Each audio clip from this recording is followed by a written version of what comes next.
اولاد کا پہلا حق یہ ہے کہ جہاں خاوند وہ باپ بننے والا جس جگہ شادی کر رہا ہے اس کو رشتے کے تقدس کو دیکھنا چاہیے. کیا میں شریف گھرانے میں کر رہا ہوں یا بدماش گھرانے میں کر رہا ہوں؟ میں نیک لوگوں سے تعلق بنا رہا ہوں یا برے لوگوں سے؟ کیا بری صفت کی عورت میری بچوں کی ماں بنے گی یا نیک خاتون میری بچوں کی ماں بنے گی؟ اسے رشتے میں سلیکشن کرتے وقت اپنی اولاد کے حقوق کا خیال رکھنا چاہیے. نمبر 1.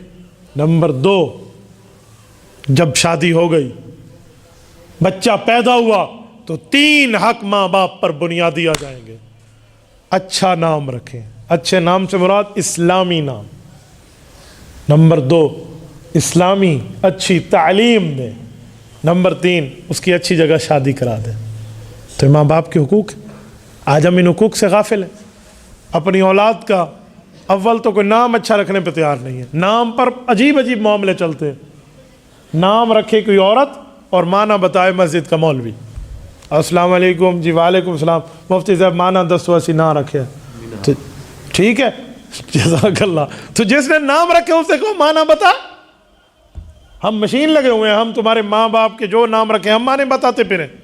میں کہتا ہوں ہم سے معنی نہ پوچھا کرو، ہم سے نام پوچھا کرو. ہم آپ کو نام بتائیں گے شریعت میں. پتہ نہیں کوئی ہندوانہ قسم کے لوگ نام لے کر آتے ہیں، پارسیوں کے نام لے کر آتے ہیں، وہ نام بتا یہ رکھ دو. بہت سے ایسے نام ہیں، میں کیا آپ کو کہوں. تو میرے دوستو یہ حال ہے. اچھا نام اچھا رکھیں.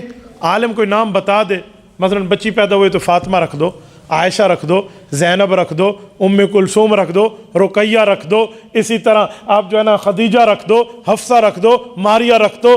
مختلف نام. نہیں، یہ ہمارے محلے میں کسی اور کا ہے. تو بھائی محلے میں تیرے گھر میں تو نہیں ہے. محلے میں لوگ کھانا بھی کھاتے تو اپنے گھر میں کھانا چھوڑ دے. نہ، اسلامی نام نہیں رکھتے، کوئی ادھر ادھر کے نام رکھتے ہیں اور پھر ان ناموں کے اثرات بھی آتے ہیں. اسلامی نام رکھنا چاہیے.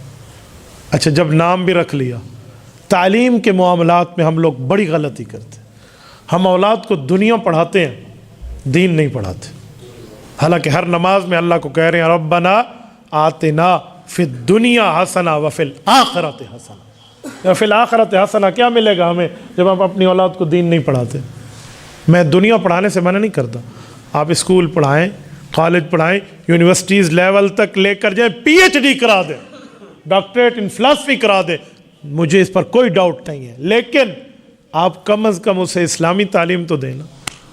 علامہ محمد اقبال رحمہ اللہ یہی گلہ ہم سے کرتے ہیں نا کہ یوں تو تم سید بھی ہو، مرزا بھی ہو، افغان بھی ہو، پر یہ تو بتاؤ کہیں مسلمان بھی ہو. تو ہمیں اسلامی تعلیم اپنی اولاد کو دینی چاہیے.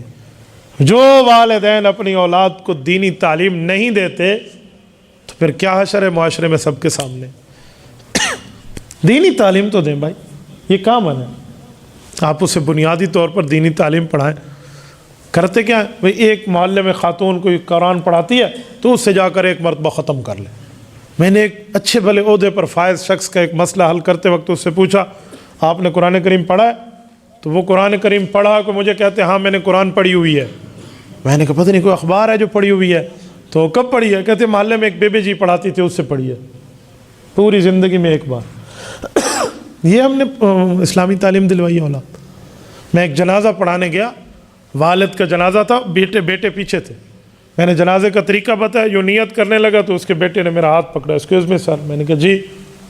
میں نے حقیقت میں یہ سمجھا کہ شاید یہ چاہتا ہے کہ ابا کا جنازہ میں خود پڑھاؤں. اگر اولاد اپنے والد کا جنازہ پڑھے اس سے اچھی بات اور کیا ہے؟ بہتر ہے نا وہی پڑھائے. میں یہی سوچا کہ اس کو آگے کر دوں گا. اگر یہ کہے گا میں نے پڑھانا ہے، میں نے کہا ابا جانتے رہے چلو ہم پیچھے پڑھ لیں گے، تو پڑھا لے. لیکن مسئلہ کچھ اور تھا. مجھے کان میں کہتے سر مجھے جنازہ نہیں آتا. 12ویں کلاس کا اسٹوڈنٹ ہے. کہتے سر مجھے جنازہ نہیں آتا، میں 3 بار قل واللہ احد پڑھ لوں. کیونکہ آج تک جس جنازے میں جاتا ہے وہ 3 بار قل واللہ پہ ٹرکایا ہوا تھا. اب جنازہ ابے کا آ گیا تو اب بھی 3 بار قل واللہ ہی پڑھ لوں. مجھے بتائیں اس اسکول اور کالج کی تعلیم کا فائدہ جہاں میں اپنی اولاد کو یہ بھی نہیں پڑھا سکا، یہ بھی نہیں بتا سکا. آگے کیا ہے؟ حق تھا میں اسے عالم اور حافظ بناتا. کیوں؟ اور میں ایک جملہ بتاتا ہوں. آپ دنیا دار بنائیں، بزنس مین بنائیں، کوئی اور دفتر میں افسر بنا دیں، لیکن اسے دینداری کی تعلیم دلوائیں. کیوں؟ اب سنو، جب ہم کاروبار کرتے ہیں، ایک ہم وہاں بزنس ایڈوائزر رکھتے ہیں جو ہمیں تجارتی مشیر ہوتا ہے، ایک لیگل ایڈوائزر رکھتے ہیں جو ہمارے گوشوارے بھرتا ہے. ہم فائلر ہیں تو وہ جا کر ہماری کوئی ترتیب بتائے گا، کیا لینا کیا دینا، کیا ٹیکسز، کیا ڈیبیٹڈ، کیا کریڈٹ، وہ ساری ترتیب لیگل ایڈوائزر ہے. جسمانی کوئی معاملات ہے تو ہم فیملی ڈاکٹر رکھتے ہیں، اپنا پرسنلی ڈاکٹر ہے، فیملی ڈاکٹر ہے، میرا ذاتی معالج ہے. تو جہاں دنیا میں اتنے دھندوں میں ہم نے سب چیزیں رکھی ہوئی ہیں، تو بھائی ایک آخرت کا سفارشی بھی رکھ لوں جو حافظ اور عالم ہوگا اور میرے گھر کا ہوگا، میری گردن چھڑائے گا قیامت میں. ہم نے کبھی وہ بھی نہیں دیکھا، سوچا بھی نہیں ہے. اور عالم کو تو لوگ پتہ نہیں ہے، اور مولوی کو سمجھتے کیا ہے؟ معاشرے کا کوئی اچھوت طبقہ جیسے مولوی ہو. بھائی مولوی کے 3 ہی کام ہیں: بچہ پیدا ہوگا کان میں اذان دے گا، بڑا ہوگا نکاح پڑھائے گا، فوت ہو جائے گا جنازہ پڑھائے گا، اور کوئی کام نہیں ہے عالم کا. علماء ہے بھائی، علماء انبیاء کے وارث ہیں.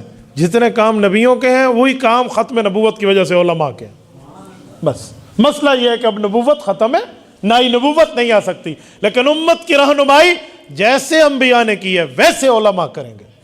یہ تو حدیث پاک ہے. ہم نے عالم کو مقام دیا کیا ہے؟ میں ایک بات کرتا ہوں آپ کے ذہن میں بات ڈالنے کے لیے، مثال دیتے ہوئے میں کہتا ہوں عالم کے پیچھے چلا کرو، آگے نہ بڑھو. ایک بار پھر کہہ رہا ہوں، عالم کے پیچھے چلا کریں، آگے نہ بڑھیں. آپ کہیں گے کیسے؟ عالم کے آگے بڑھنا بعض اوقات غیر عالم کو نقصان دے جاتا ہے. کیسے بھائی؟ مولانا یہاں نماز پڑھاتے ہیں، وہ آگے ٹھہرتے ہیں، سب پیچھے ٹھہرتے ہیں، یہ سارے زندہ سلامت ہیں. لیکن جو عالم کے آگے بڑھ جاتا ہے وہ سویا ہوا ہوتا ہے تو 4 تکبیر. سمجھے؟ تو مولوی کے آگے نہیں بڑھنا چاہیے نا، مولوی دے آگے تو جنازہ ہوتا ہے نا. تو بھائیو، اسی لیے کچھ معاملے میں ہم اپنے علماء کے معاملات بھی تو دیکھیں.